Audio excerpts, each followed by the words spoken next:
something interesting in music news this week. Posters have been seen all over, I guess, Europe and America. And it says, "Do you want to start a cult with me?" It's got two hands, handshaking. And then there's a toll-free phone number. So people call this and they get all kind of weird, chaotic, cryptic type, just mayhem of messages. And I tried the number myself, and it's not working. It's not working for me. You've actually tried the number? Yeah. That's brave. Did you use somebody else's phone when you tried the number? No, I used mine. What are they going to do? Trying to feed you. People are so, people get so scared about giving away their number. What are they going to do? They're going to call you? Ooh. Anyway. You can get a lot of stuff just from your phone number. Also, so you go to, also there's a website, something about salvation or something.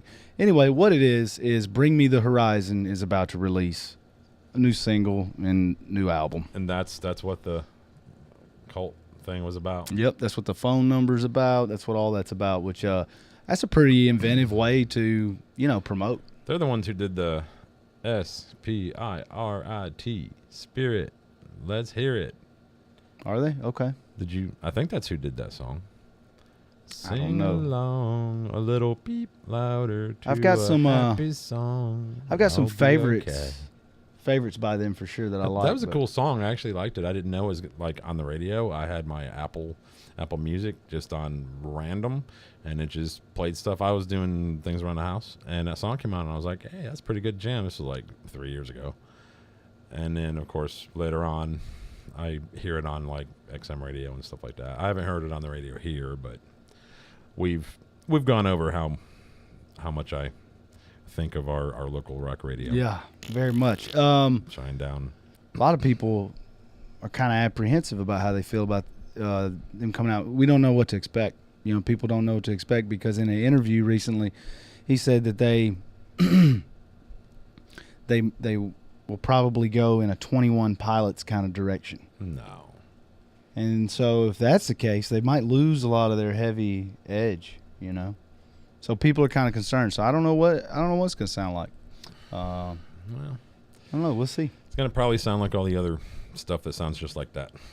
Which is everything done since about 2011. Sorry. I had put these on just in case what you talked about didn't amuse me. I didn't want you to catch me sleeping. Oh, it's very thoughtful of you. Well, you do it on stage, and I kind of thought that's why you do it. Why else would you wear sunglasses indoors? I actually do it because when you're on stage, the lights. You're afraid. No, the lights are very, very bright, and you cannot see the crowd, especially the front row. I'd like to be able to see the front row. So that's what the 20 years ago, yes, that was true when they used Par 64 cans with 1,000-watt bulbs in them that were blinding you with gels that would melt. LEDs. But no. Well, if your sound man knows what I'm sorry. If your light guy knows what he's doing, like Drew, you're good. True. How many sound guys does it take to screw in a light bulb? Sound guys don't do lights. Nice. Thank you. All right. I have my notes because this is too much to write on a whiteboard. I normally have one of the dry erase whiteboards. Very I am very old. His goatee's great. If you cut me open, you would see mini rings. Class rings, because I was crazy like that. Well, last weekend in Sydney, Australia, 500 guitarists gathered in one spot with little I couldn't tell how big their amplifiers were because I know they make a battery powered amplifier called a pig nose that's been out since the 80s, and they were great because they were about this big and they just they were pretty doggone loud for the technology back then. And so I don't know what kind of amps they were using, but they were basically battery powered amps. You got me excited here. 500 guitars. 500 guitarists. Now, in the video I did see a few bass players, which is neat because they must have rode with other guitarists because bass players, how are they going to get their walk? Well, I've told you, man. I'm sorry. Any bass players out there, if you're not your stereotypical bass player and you have your own car and place to live and all that kind of stuff, good on you. So anyway, 500 guitarists gathered in Sydney, Australia, to all of them play "Highway to Hell" by AC/DC, which is from Australia. I thought that was kind of a cool little nod, even though AC/DC is rumored to be in Canada right now recording another album, which is interesting. They all gathered to play "Highway to Hell" at the same time. I watched the video. It was pretty cool, even though it was like a cell phone video. And that broke a Guinness Book of World Records. Really? Yes, for the most guitarists playing the same song at the same time or something of that sort. Now, the prior record was held, I had to look this up because it's not like I had ever heard of this before. It was held by, it just said 368 Indian. Now, I don't know if they mean like, Indian, like Native Americans, or if they meant like, thank you, come again. Or 368 of them, and they played "Knocking on Heaven's Door." Now, I wouldn't want to hear that song with one person, one person playing it, let alone, because every time I hear "Knocking on Heaven's Door," I just think of Axl Rose doing his version, which I could go get my cat and squeeze it. And the microphone. Other music news. Striper fans. I know I'm like dating myself. Not like, how you doing? Pretty good. I'm not like dating myself, like taking myself out to eat and do a movie, and then I'm going to be all over myself like a cheap suit. He does that too. That's my business. Striper's guitarist Oz Fox,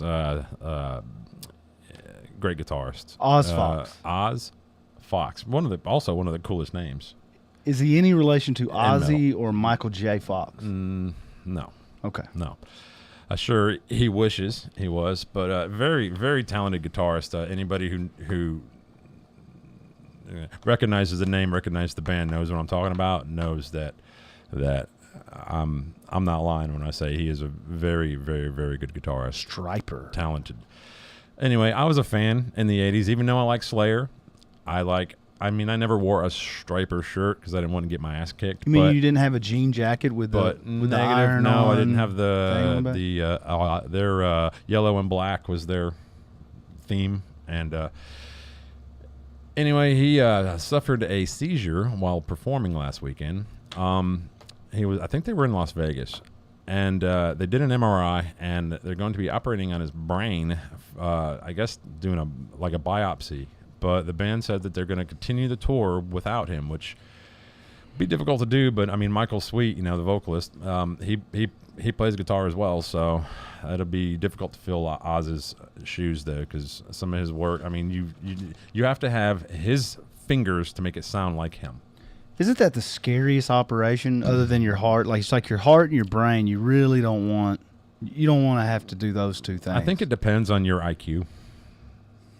I mean, I know some people that got nothing to lose.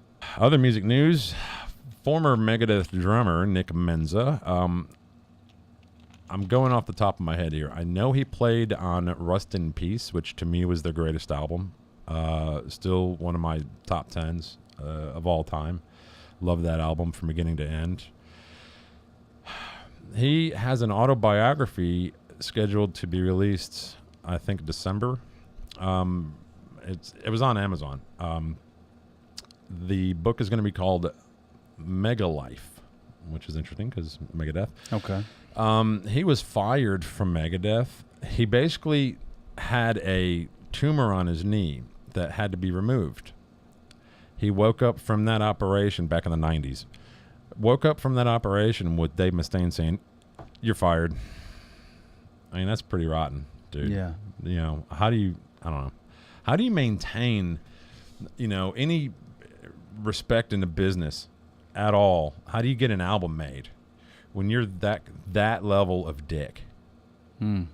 he just like it's like a never-ending thing with Dave Mustaine just being a dick to everybody. The only thing I could think is if he was paid like a hired gun and he was disposable, you know, maybe if he missed too many shows or sessions or something. Yeah, I don't know. But he helped create and write and tour for support one of the best albums in metal. Well, this is pure speculation here, but you know, it's possible that maybe Megadeth is not really a band and hasn't been for a long time. Maybe it's just Dave Mustaine. It's been Dave. And, it's been Dave since the very beginning. You know, like Trent Reznor with Nine Inch Nails. I mean, I've told you about, you know, the beginning after Megadeth. Dave at one time he had tried to do the Megadeth thing or whatever with Kerry King from Slayer, and this was, you know, before Slayer. And you know, Dave talks about, I had to show him everything. Psst. Like, why you got to do that? Why you even got to bring that up, man? That was 30 years ago, 35 years ago. Why you even got to bring that up now? Mm-hmm. You know, why you got to go around talking smack about everybody? But anyway, the book, you know, Nick Menza, the guy that I'm talking about here, his autobiography coming out in December, is going to kind of highlight a lot of what went on with Megadeth behind the scenes and whatnot. He passed away back in May of 2016 he had a heart attack during a show. Now, it wasn't with Megadeth. It was with, I think, one of the members of Megadeth was with him, was in a band with him at the time. But that's just crazy, man. So it'll be interesting to see. I mean, this is basically a book from the grave, you know, beyond the grave. So it'll be, I'm not a big, you know, book reader, but I may actually grab this one. Mastodon says that they plan to start writing their next album in 2019. I know that in early 2019. I know that sounds like a long time away, but there are many Mastodon fans out there. And they're pretty cool. I mean, they're not a band that I just got to hear every day, but when they put out a new album, I'll come through, and I usually find like 3 or 4 songs on each album that I really dig. So also September 28th, 29th, and 30th, the Louder Than Life Festival will be in Louisville, Kentucky. Ooh. And let me just read Ohio River. Let me just read you the lineup. Oh. It's pretty impressive. So it's a 3-day event, September 28th, 29th, and 30th. Champions Park, Louisville, Kentucky. On Friday, you have Alice in Chains, Limp Bizkit, Breaking Benjamin, Slash, Seether, Blackstone Cherry, Skillet, Under Oath, Suicidal Tendencies, Red Sun Rising, Tremonti, Turnstile, Jelly Roll. Only read the names that people are going to give it. Yeah, I don't. Shit about. Sky Harbor, Islander. Islander's awesome. So is Sky Harbor. Okay, I'm going to skip They've actually played at the Frame. Skip some of these now. But Kemper. Saturday, that was Friday. I see Godsmack on there. Saturday, you got guys. Shinedown. You got Guy Smack. Saturday, you have Godsmack. Let me smack you. 5 Finger Death Punch. Shinedown. Bush. Head for the mountains. You said Bush. Bullet for My Valentine. Body Count. There you go. Pop Evil. There goes the neighborhood. Pop Evil, Seven Dust, Guar. Wow. From Ashes to New, which I think is playing here. I think they just had a new album come out. They're okay. I'm not into the poppy Justin Bieber vocals. Okay, and then on Sunday you have 9 Inch Nails, Deftones, Ice Cube. Throw that in there. Primus, Billy Idol, Clutch, Asking Alexandria, Yellow Wolf, and I haven't heard of the rest of these. Maybe Monster Magnet. Yellow Wolf is from Gadsden. Yeah. And so, I don't know, if you go to buy tickets. So it's a 3-day event? It's a 3-day event. Wow. Cool. Now, it's a little pricey. It's about 4.5 hours from here, I think. It's a little pricey, but, you know, I mean, when are you going to see all these bands? I mean, it's obviously it's all general, right? So this is what I'm going. Okay, so general admission ticket. $200. Yep, $199. Okay. Plus fees, so $250. You can get a 4-pack at $170. Okay. So each. Yeah. So there you go. But a pretty good lineup though. It's pretty cool. I seen Deftones on there, man. I've never seen Deftones live, and I remember in the 90s when they were kind of just, kind of coming out, they were playing at, I want to say, is it 5 Points that's in Birmingham? What's the one in Birmingham? Like the Frame kind of bar that's in Birmingham that all the bands like that used to go. Zydeco? It might have been. There's a couple of them down there. I want to say it was 5 Points, but Now, I saw Deftones. that might be in Nashville. Back in I'm so out of it. 05 in St. Louis, and this was a killer show. Was it a big show or like a bar show? This is probably the best show I think I've ever seen. It was and it was in this order. It was indoors, an arena. And so it was in this order: Mudvayne, Deftones, Limp Bizkit, Linkin Park, Limp Bizkit, and Metallica. Wow. All in the same show. Wow. That was a killer show. That had to be like a big ass venue. I think they called it Summer Sanitarium Tour, I think is what they were calling it. When what? Like how long ago was this? 05. It was 05. In Okay, St. I'm Louis, sorry. like the summer of 05 in St. Louis. I think I remember you telling me about driving to that. You went wait. You went with other people, didn't you? No, that was wait. It that was not like 02 or something. Yeah, it wasn't was not 05. This was Or this was 2001, this somewhere was, in there. This was 02, 2001. I remember somewhere. you going with some of our old That's right. crew that used to hang with our band. King's X. Do you remember them? They put out an album in 2008, but they don't really get any kind of the commercial respect like they should. They're a very talented band. Their big song was Dog Man. Give me $1 or give me 50 cents. Yeah. Let me And take no, it back, because that ain't what I meant. I don't have money for rent or something like that. Yeah, something like that. Yeah. So, good song, good band. They have a new album. They said that their new album could arrive. Well, their drummer said that their new album could arrive next year, which is pretty cool. I mean, they're not metal, but they're like on that line between hard rock and metal. They're cool. Even metal guys like King's X. Always good vinyl. If you're into the vinyl thing like I am. Disturbed.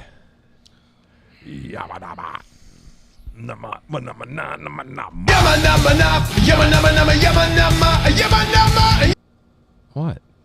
Did I disturb you? Yeah.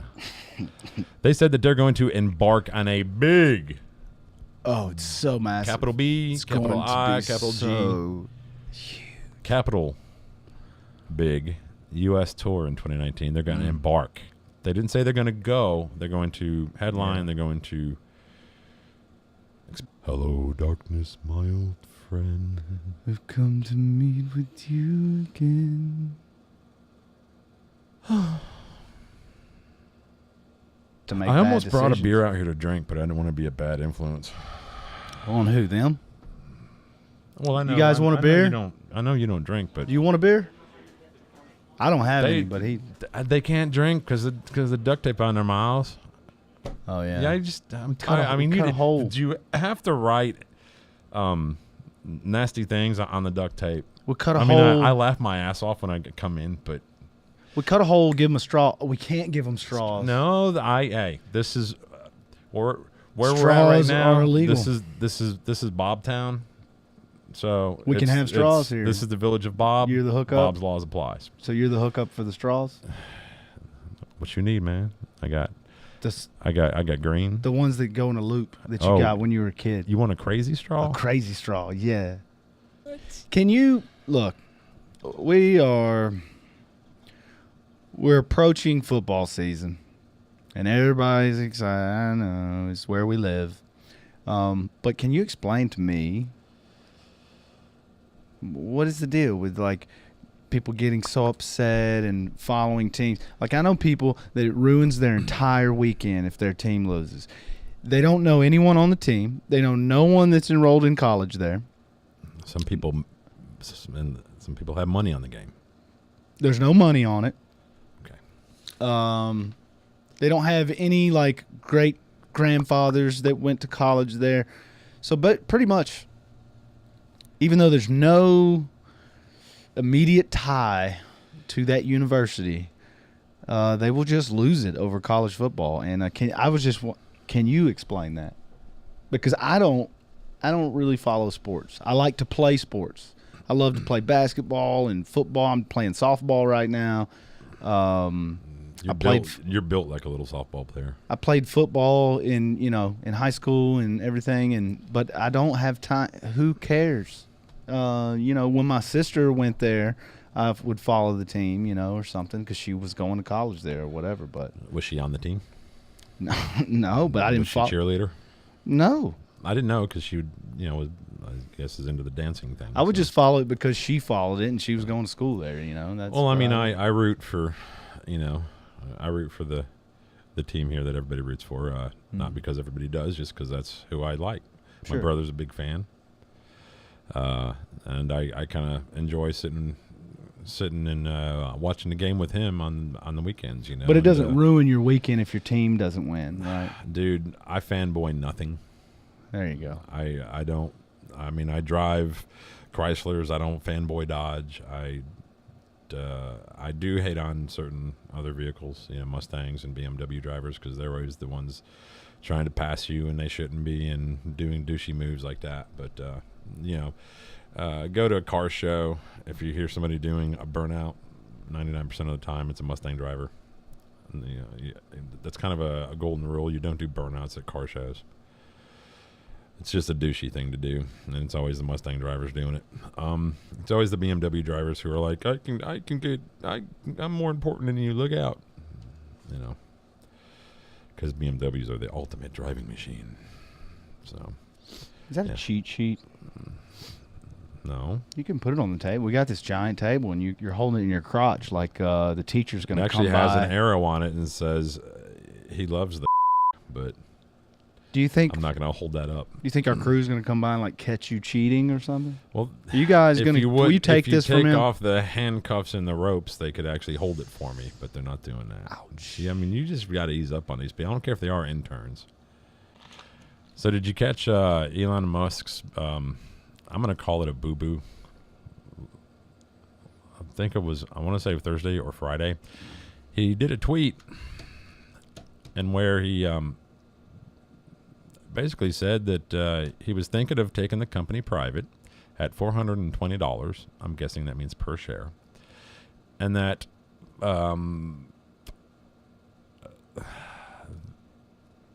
that the funding was secured. Now, I know he just got a $2 billion investment from somebody in Saudi Arabia, so I don't know if that's what he was talking about, being, funding secured.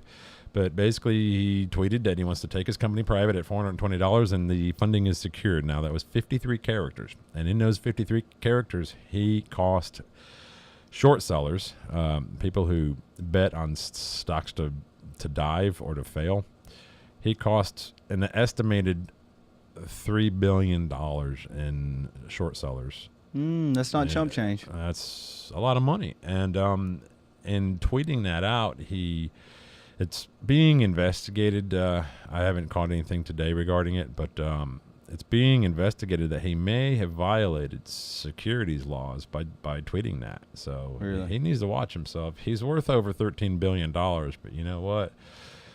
I mean, you just seen Google get fined about 3 weeks ago, get fined $5 billion by the European Union.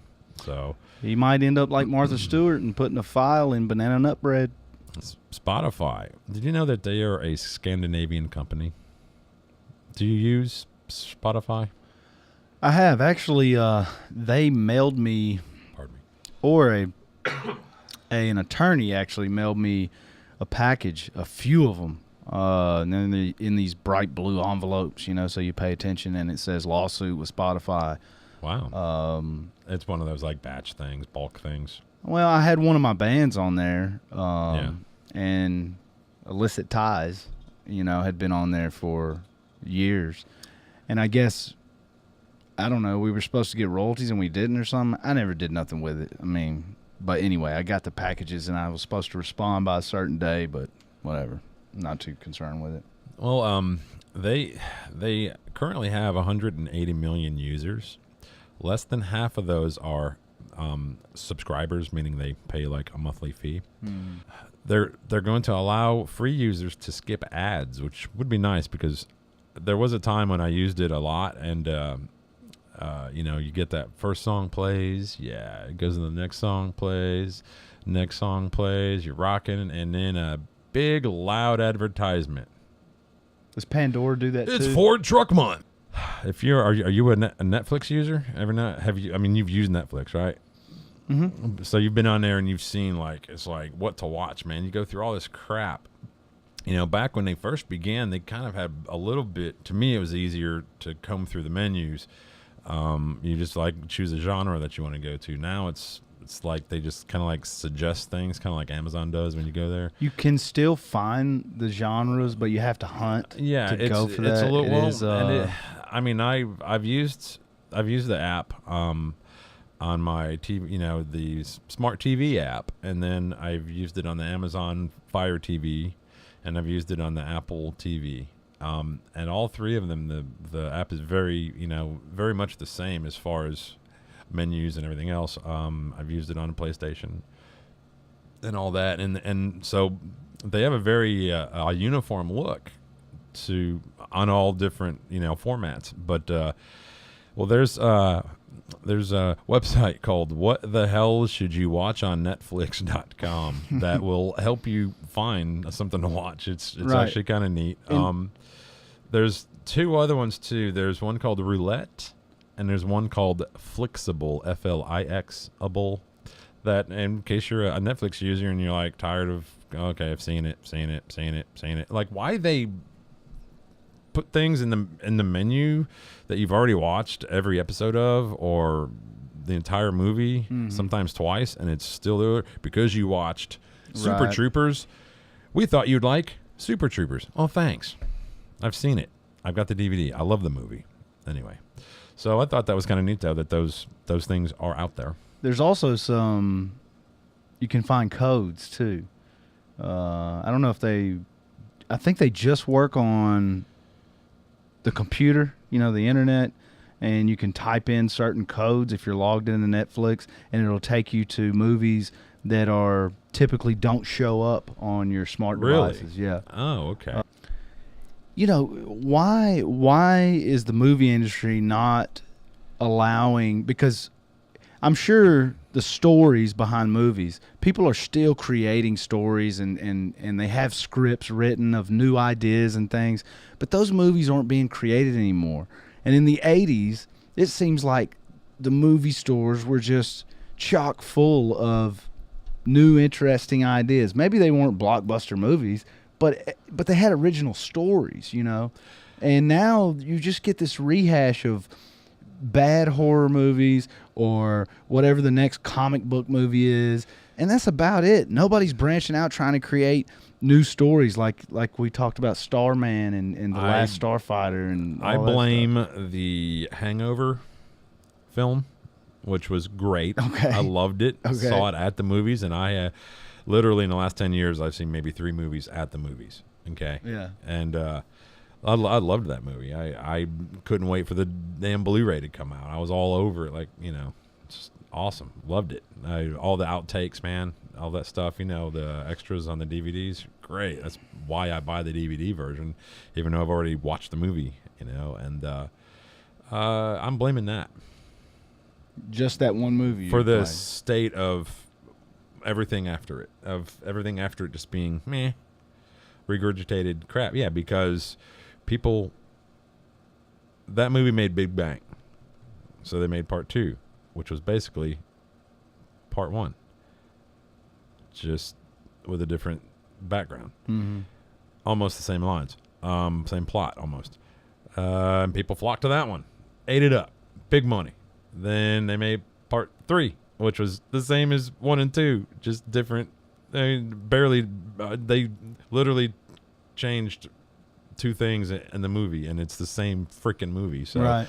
So because they learn that people will pay for anything, they will watch the same movie 3 times and keep on buying the DVDs. And And I don't know about you, but I remember when I was a kid, going into that movie store every weekend and stacking up VHS tapes and going to the counter like this, with the boxes, and being so excited. And it seems like it was not hard at all every movie I could relate to, because there was some 10 or 13-year-old was like the star, like it was all happening to him. And you know, like, and people may think these movies are silly, but I think they were great. And you know, like the Never Ending Story, The Labyrinth, Fright Night, like there were just so many great, and maybe they weren't like classics to some people, but at least they were branching out and writing original stories and coming up, you know, people were writing scripts, you know, and not just rehashing the same old thing, you know. Well, I think one of the things that I'd brought up the other night when we were talking on the phone was that I kind of, you know, in the 80s, the movies that came out back then, you know, like the big ones for me were, or the ones that were big for me, were ones that I was like the same age as the main character, or very close. Like, you know, E.T., I was very close in age with, you know, Elliot, you know, Lost the main Boys. character. Never really watched Lost Boys because I'm not into vampire stuff. But Last Starfighter, I think I was almost you know, that age, and then, you know, with like Bill and Ted's Excellent Adventure, I was the same age as them. You know, in the movie, I'm sure that Keanu was a couple of years older than the part that he plays. But anyway, so I mean, that's part of what kind of brought me in and helped me identify with it. Like, that guy's probably my age, man, and he's cooler than I am. Look at me, exactly, yeah. He's flying that jet plane up in outer space, you know, and or, you know, whatever you call it, and it's just like it just reeled me in a lot more, you know. There were the Corey Feldman movies. License to Drive. License to Drive, man. Yeah. I had just gotten my license when that movie came out, and I had I wouldn't say very similar experiences with the girl in the movie, but it was close. You know, you wanted to get to car. You know, I had my own car, but my car was a bucket, man. I wanted to borrow my parents' or my grandfather's car. Right. You know, my grandfather had the big classic Buick, man, that would have looked cool. You know, rolling out, taking that hot girl from school out on a date that you talked to one time in math class because her pen was out of ink, and she let you borrow a pen, and it's like all of a sudden it's magic. You remember those days, man? Oh, yeah. I miss the 80s, and I you know, and I find it very interesting because in the 90s we were like, 80s sucked. That music sucked. The movies sucked. Everything sucked. 90s is where it's at. I never said the movie sucked. But it was kind of trendy, you know. And then in the 2000s, we're like, 90s sucked. Pearl Jam, they were done with that flannel crap and wearing cargo shorts with work boots, you know. And then now we're like, man, the 80s were awesome. Yeah. You know, 90s are cool too. Well, now there's a lot of like synth retro sounding bands coming out, like electronic artists, you know, and I listen to it, man. It kind of takes me back, you know, but it's not old music. It's new music, Some of my but it sounds retro, you know. Favorite vinyl that I have, and you may be like, huh, is 80s Depeche Mode. Yeah. I love that stuff. I don't know what it is, and I would never try playing that stuff. You know, I've actually heard Daniel from House of Curses loves that stuff too, and he sent me, you know, just something he got bored and did one night where he redid one of those songs, and it was like, I mean, he nailed it. Yeah. I mean, I've got it if you want to hear it. I don't think Daniel would mind, but wow. I mean, I was just so impressed. Daniel did it by himself, man. Cool. You know, and then I've talked to him about it and what gear. I was like, what gear do you use? And he was telling me, and he has just a stripped down, simple, you know, rig to record with and to do all this with, which is the opposite of me. I've got every gadget and gizmo and interface and keyboard and guitar amp and guitar known to man, and I can't so much as get a song completed. But Daniel's stripped down purposely. He said he's afraid that if he adds more stuff to it, it'll just complicate it. And I'm like, you're right, it will. Just trying to keep it simple. And what he pulls out is just amazing. You know, they just signed with Para Records. I think they're in Atlanta, and I thought I seen where House of Curses was doing a pretty good sized show. I want to say it's in Virginia. Cool. This record company may actually may give House of Curses the exposure or the boost that they need to get out there, help shop them out. I want to hear them on the radio, dude. They are that good. I've for sure. I've heard a lot of local music, and only a few of them I've been like, why aren't they bigger, man? Why hasn't somebody snatched them up? Kind of like he was telling me, the guy up at Ardent, who was at Ardent, Pete, where yeah. Helped or I guess found Evanescence, and That's right. ultimately got them signed to Wind Up. That's right. Yeah. Yeah. So, I mean, why don't